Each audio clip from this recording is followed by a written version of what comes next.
Grey itu kan maksudnya karena rambutnya sudah memutih ya. Jadi grey divorce itu adalah pada saat orang sudah usia lanjut tapi memutuskan untuk bercerai gitu ya. Dan ini biasanya juga tidak tidak diambil semata-mata hanya karena sesuatu hal atau penyebab gitu. Biasanya sudah lama untuk sudah lama dialami beberapa hal, kemudian pada waktu usia menua itu misalnya semuanya sudah pensiun, yang tadinya tidak menjadi masalah walaupun itu ada pada waktu itu sudah terlihat udah tidak nyaman, tetapi tidak menjadi sesuatu masalah besar, tapi begitu sudah sampai pada satu titik, misalnya sudah semuanya beres dalam kehidupan, karir juga sudah, kemudian mungkin sudah mulai pensiun, itu bisa jadi masalah besar nantinya gitu. Apakah terus juga ada istilah emptiness syndrome, mungkin apa ya, Emptiness, emptiness. emptiness uh, tuh sarang yang kosong karena anak-anaknya sudah tidak ada, misalnya sudah pergi, sudah menikah, sudah menjalani hidup masing-masing, maka mereka berdua itu kemudian merasa sepi gitu kan, tidak ada yang mereka urusi langsung gitu ya. Kalau dulu hmm. kan sibuk jadi ngurusin anak dan sebagainya. Nah, itu pada tahapan tersebut mereka kemudian banyak sekali kemudian merasa kesepian yang tidak bisa tidak bisa diungkapkan karena mereka tahu juga bahwa anak-anak mereka itu juga harus punya kehidupan sendiri gitu. Jadi emptiness itu membuat hatinya secara psikologis juga merasa lonely, sedih dan lain sebagainya gitu. Jadi apakah hal tersebut menjadi evaluasi bagi mereka yang sudah menjalani pernikahan yang sangat-sangat lama untuk akhirnya memutuskan berpisah? Kalau dari emptiness, kalau saya ngelihatnya mungkin belum ya, karena masih ada yang kecil satu lagi kan. Tapi kalau misalnya dilihat dari kan sekarang si ibu juga berkarir, tidak hanya si bapak gitu. Si bapak mungkin juga masih pada kegiatan-kegiatan lain. Jadi menurut saya ada masih banyak kegiatan yang tidak membuat mereka merasa sendirian atau sepi karena masih aktivitasnya masih heboh gitu ya. Kalau menurut saya itu tidak lah ya. Tapi kita nggak pernah tahu ya di dalam kehidupan mereka sendiri seperti apa. Hmm. Kadang-kadang tuh orang dari luar melihat, oh iya ini karena ini nih ditinggalin anaknya apa sebenarnya. Belum tentu itu juga gitu penyebab dari masalah mereka ini. Kalau dibilangin the great divorce itu ya memang mereka udah pada usia di atas 50-an biasanya great divorce itu. Itu biasanya memang kemudian ada kalanya orang memikirkan kembali gitu dalam perjalanan hidup yang tadinya memang banyak sekali kegiatan dan sebagainya tiba-tiba kosong, tidak ada terlalu banyak kegiatan, kemudian mulai melihat apa yang kita tadinya nggak rasa menjadi masalah besar, jadi masalah besar.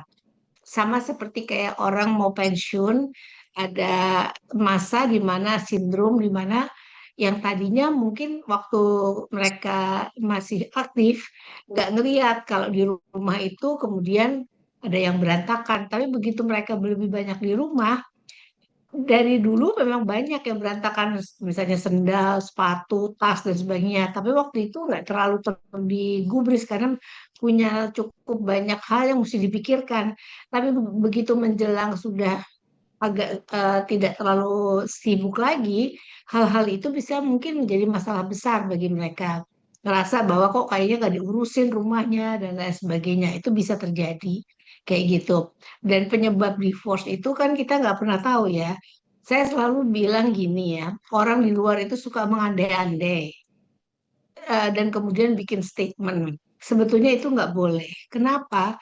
Karena kita nggak tahu permasalahannya apa. Kita merangkai cerita berdasarkan apa yang sudah ada di luar. Tetapi sebenarnya yang terjadi di sana itu apa, kita nggak pernah tahu. Dan mungkin juga yang bersangkutan juga maunya tidak diketahui banyak orang, mungkin seperti itu. Sehingga kita eh, terjebak dengan perdebatan-perdebatan yang pro dan kontra dan sebagainya. Kalau saya ngelihatnya, pada saat ini mungkin ada satu masalah yang mungkin sudah dalam proses berkali-kali udah mencoba untuk dilewati, tetapi tidak mencapai titik tengah gitu, sehingga kemudian jadilah seperti ini gitu. Oke, lalu untuk asumsi, ada asumsi bahwa semakin lama pernikahan semakin kuat ikatannya, tapi tidak berlaku pada Pak RK dan Bu A. Mungkin alasannya kenapa Bun kira-kira Bun? Kalau tidak kuat ikatannya, mungkin awalnya mungkin kuat ya. Kan manusia itu kan berproses. Yang pasti itu perubahannya. Yang Hmm. kita lihat sekarang ini dulu bukan siapa-siapa pada waktu misalnya jadi mahasiswa, mereka bertemu, lalu mereka menikah. Kalau zaman masih sulit, mungkin segala sesuatu dihadapi bersama-sama tantangan itu. Makin berkembang, suami karirnya bagus, istri juga memberikan apanya sebagai supporting, itu masih kelihatan juga ikatannya mungkin masih kuat gitu ya. Tetapi pada waktu kemudian ada banyak masalah yang kemudian menghantam seseorang, walaupun itu kemudian apa namanya mungkin rasanya bisa terlewati, tapi kalau kemudian bertubi-tubi mungkin tidak ada jeda, bisa saja juga kemudian membuat orang yang mengalami ini tidak bisa bernafas gitu ya. Harusnya kemudian kita mengevaluasi ini. Kuncinya sih sebetulnya komunikasi ya. Komunikasinya jalan apa tidak. Komunikasi itu tidak sama dengan bicara. Komunikasi yang empati itu yang pakai komunikasi efektif. Jadi kita mencoba memahami keadaan dari pihak yang lain pada waktu kita bicara. Apa yang diharapkan mereka. Karena orang menikah itu harapannya beda-beda antara pasangan ini. Suami beda, istri beda. Yang diharapkan apa?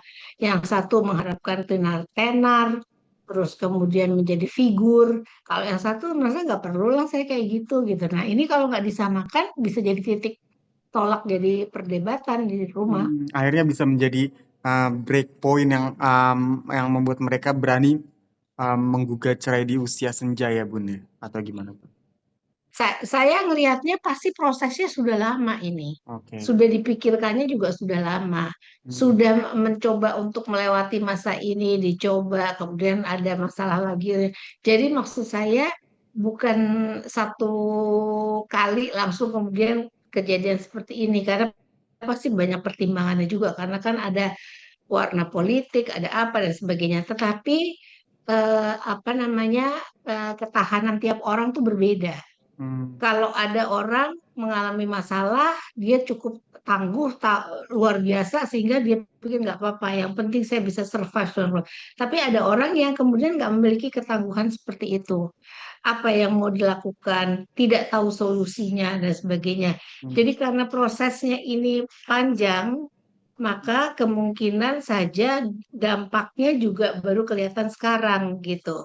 Dan ini apa menurut saya eh, ya saya nggak tahu apakah sudah mengalami sudah melewati masa konsultasi dengan pakar dan lain sebagainya, Hmm. dengan keluarga yang dianggap tua yang untuk kemudian mengademkan mereka. Saya nggak tahu, tapi Hmm. prosesnya pasti sudah lama ini, udah dipikirkan dan dicerna cukup lama gitu. Dan kalau nggak ada solusi ya keluarnya seperti ini.